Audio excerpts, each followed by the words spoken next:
Hello everyone, my name is Carrie Jane and welcome to my channel. This is the second time that I'm trying to make this video. It is 2:22 on May 16th and let's hope I can actually get through it this time. The first time I did it, it went very well, I thought. I was actually shocked that I was able to get through the whole thing and remember everything that I wanted to say in a coherent way. And then I saved it to my computer and I realized it recorded no audio at all. And I was quite dejected. I put everything aside for a while. I was pretty busy too. My parents were visiting for the weekend. And here we are again, and let's hope that this will happen and this will be successful. So, what I would like to do today is an introduction to oracle card reading, and tarot too can be applied to that as well as explain why I use the cards and how I got into it. I want to start off with talking about how I never would have thought that I would be an active card reader of any sort. It was never something that I went to naturally. I always thought that it was an activity and a tool of divination for those who are only very intuitive, for those who are, very prone to receiving all kinds of messages, whether it be through mediumship, talking to people on the other side, or something else. And for that reason, I never really included myself in the realm, in that picture of card reading. But something happened, and it happened very suddenly to change all of that. It was, I think, the end of my last year of college, and out of the blue, without any indication or reason for me, so I suddenly wanted to connect tactily through my hands. I just wanted to have something in my hands that I could touch that was an image that was very much what I'll go into in a moment, something that I think was similar to when I want to connect to a book, but because it's pictures instead of letters and words, it's very much more right brain than left brain. To me, oracle decks are a way, and tarot decks, any deck, period, is a way to take art off of the wall and put it into the palm of your hands and interact with it, and to receive on a whole new dimension because of it. And also what I love about oracle cards is that there's a deck for anything, and there's a tarot deck in anything like out there, either currently being made or has already been made and is already being used by someone. And so because of that, decks are a means to experience almost any kind of modality, and like I said earlier, on a whole new dimension of interaction where you're not reading a book or looking at a piece of art on the wall, but it's in the palm of your hands, and so on and so forth. Now, at the end of that last year of college, it was springtime and summer was fast approaching, and I wanted nothing more than summer to come. And so that is why I very much sought after a deck that was connected to nature and just felt like a vibration of summer, or what summer means to me vibrationally. And that's why my first deck was the Nature's Whispers Oracle cards by Angela Hartfield and Josephine Wall. This was my first deck, and I don't think that this would be a deck that would be recommended for a first time Oracle deck user. It's not the first time I've ever interacted with the deck. I've always been interested in them and respected card readers and the artists that made them. So it wasn't my very first, I guess, introduction to card reading in that sense.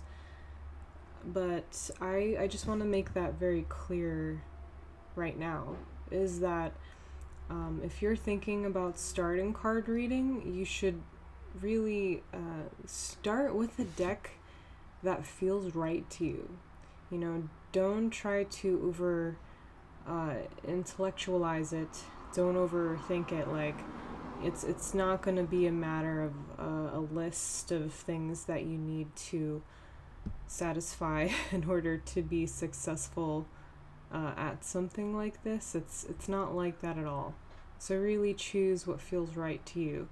Choose the modality that you feel in your heart that you need to connect to right now at this moment, whatever that may be. So for me, it was summer. And another thing that I like to do with my decks, or one of the things that I like to do with my decks, is anoint them with oils, which I might talk about again at some point in another video. But so this particular deck also smells like summer to me, because when I use it, I put the blend Meditation by Eden's Garden. It smells like oranges and a lot of other stuff. It's so good. But yeah, so I'll show this a little bit just in case you're curious, if you've never seen this deck before, or you want to look at it. But yeah. Oh my god, I'm sorry. Hold on, guys. It's hard because everything is reversed for me, but please focus. Oh god, it was almost there. I'm gonna get my face out. Alright, well, that's not gonna happen right now. But anyway, maybe if I hold it like here.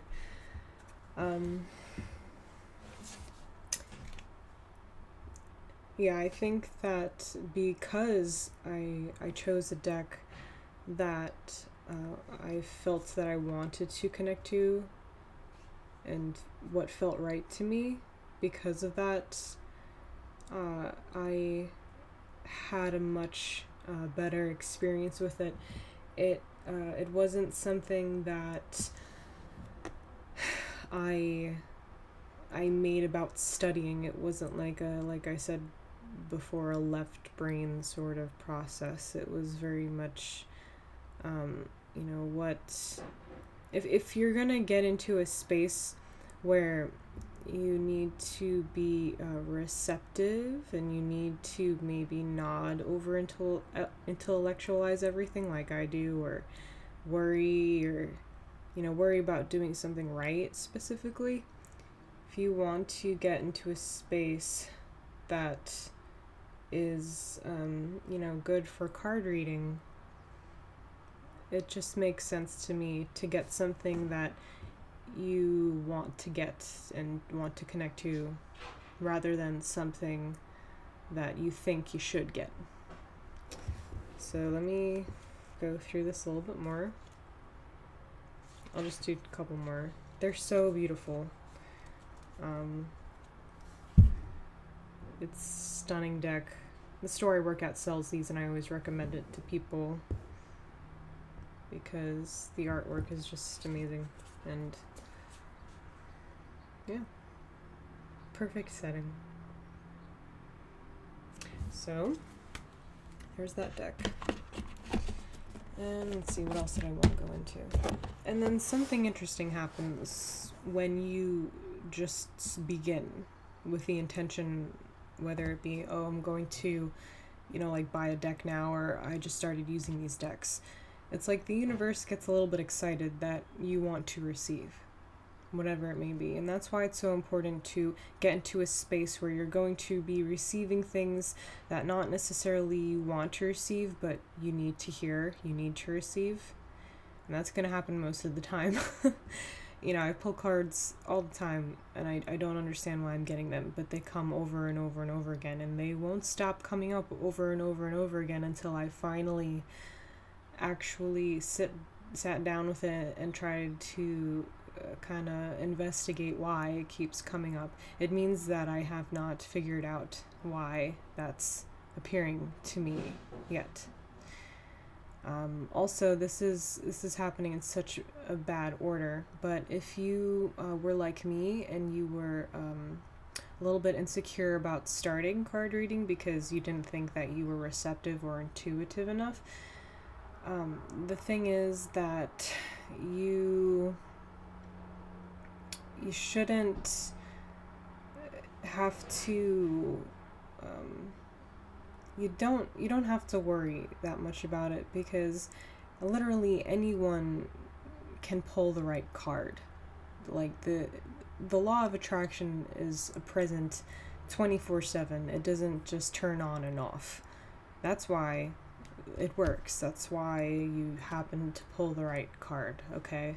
So you don't have to worry about pulling the right card or not. It's always going to be, the appropriate card. The rest of it is just getting out of your own way, in my opinion. At least that's what it's been for me. Another thing that I suggest if you have begun or want to begin reading cards is to start a learning journal. I started out with learning tarot, or with a tarot journal. It took me a while to migrate over to a journal for oracle decks, because obviously each deck is going to have completely different artwork and completely different messages. So at first I was like, why? The inconsistency of it stopped me from doing it, but eventually I did end up making one. And the thing is, it's not about memorizing what happened to you with each card, or what the message was of each card for that day. It's about processing it, so that maybe somewhere down the line the card will come up again and you will have these layers of associations with it because of your experience with that message. And you will find common themes happen. If you do end up collecting many decks, you will find, common themes.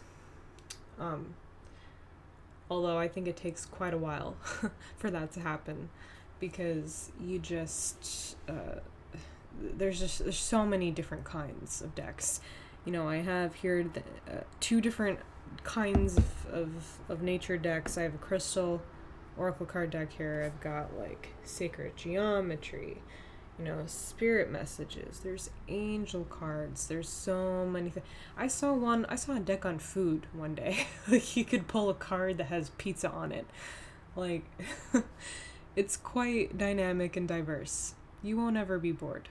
So now we can go into the logistics of everything. You've received your first deck. I'll use a different deck now. Okay, Eternal Crystals Oracle Cards by Jade Sky. You've received your deck in the mail, or you went to the store and you bought a deck. What do you do first? What comes naturally to you? That's what you do first. To most people, that is, you open the deck, you spend time with your cards. You meditate on the back, or you look at the back. You feel the card stock. What does that feel like when you hold it in your hands? You look at each image as you go through, and you touch every single card. That is what many oracle card readers and many tarot readers recommend, is that the way that you connect and claim and clear your deck is by going through and touching each card. And if you have decks for a long time and you keep with it and you want to clear your decks, I recommend revisiting them like this. Like, if you put down a deck, you don't use it for a long time, you pick it up again, I highly recommend reacquainting yourself with it. You haven't spent a lot of time with the images, and so when you when you try to, receive a message from it again, and you've went through and you've touched each card and you've reacquainted yourself with it, the message, I guarantee you, will not only be a little bit more accurate, but it's going to be a lot just more easier to receive whatever it is that you're meant to receive for that particular day. There are many different ways people like to clear their decks. One is smudging it with sage or incense or anything that you have. Another is holding it above candlelight, obviously very carefully. People like to also kind of tap it against the table to clear it out. I don't like doing this, and I don't really know why. It just doesn't feel right. It feels kind of violent almost. What I like to do, and what I'm sure a lot of other readers do, although I never see this for some reason, is just hit it against my palm and hit it like from all sides. So I'll go around till it feels right, and then, touch each side and kind of lightly tap it against my palm before I start shuffling. And to me, it just feels right. It feels like I am kind of setting an intention with it. I'm kind of reclaiming it. So if you, use a deck with a lot of other people and you do readings with a lot of other people, it will sort of help clear that energy from, asking that particular question, or, it'll disconnect from the past reading or the past person that you used it with. So that's a quick introduction on how to clear your decks. And the last thing that I want to talk about is personal, again, with these decks. And it's my own personal speculation as to why I think I started this in the first place. And it has to do with when I was a kid. My family, my parents, had sort of a tradition where they would read to me every night. And however, it was only ever something that I chose. So I had this very nice green basket where I kept all my books, and every night I'd go to it and sift through all my books and pick out a message, a story that I felt like, entering and experiencing before I went to bed that night. And I think that did a lot of things for me, but to me, this is what that feels like. And if you think about it, it's extremely similar.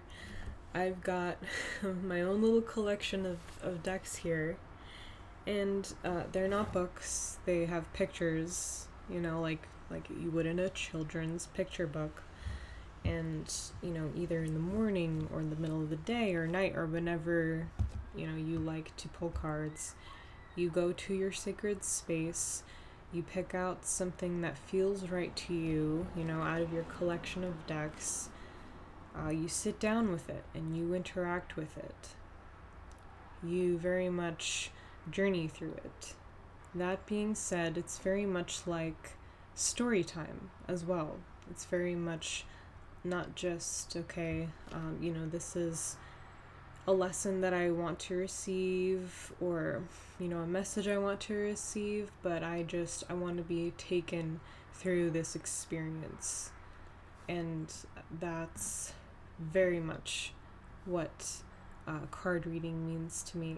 It's got to be common amongst other readers, but like many things, it's not something that I encounter a lot. I counter a lot of, intentions, like, oh, I just want to get the message, the right message to the right person, something like that, or, oh, I just want to, forecast, like, I want to know what's going to happen, or what's happening right now. I want an answer to my question. To me, like, those things are just convenient or interesting things about it, but what I'm anchored in with this experience and with this is the mindfulness aspect to it. Is very much when I was a kid, wanting to stop and connect, whether it be for 5 minutes or an hour. When I was older and I started reading bigger books. And so now oracle cards are ways for me to reconnect with that picture book-esque type of modality. And yeah, even if this is something that you're not really interested in doing, I highly recommend looking into it, because it has very much altered my lifestyle, because I'm no longer so much caught up in, why is this happening? What can I do to make it not happen like this? And more of, what should I be thinking about today that will help me? Like being more of an open-ended type of question, rather than just trying to control everything, or or just seeing things at face value, things like that, and getting sucked into the now, which is something we all need, I know for sure. So, if you made it to the end of this video, thank you so much for watching. Please like, subscribe, and comment, because that's the only way that my videos will be able to attain any visibility on YouTube. So I need your help. And if you have any supplemental thoughts on this, or you want to also share your experience, or especially if you have any questions, please comment with them, because eventually, if I could get enough questions in the comment section about what I'm doing specifically in the video or overall in my life, I might be able to make a video out of that, and I think that would be very beneficial for everyone. I think that would be very interesting. So, finally, I will say goodbye for now, and yeah, take care, guys. Bye.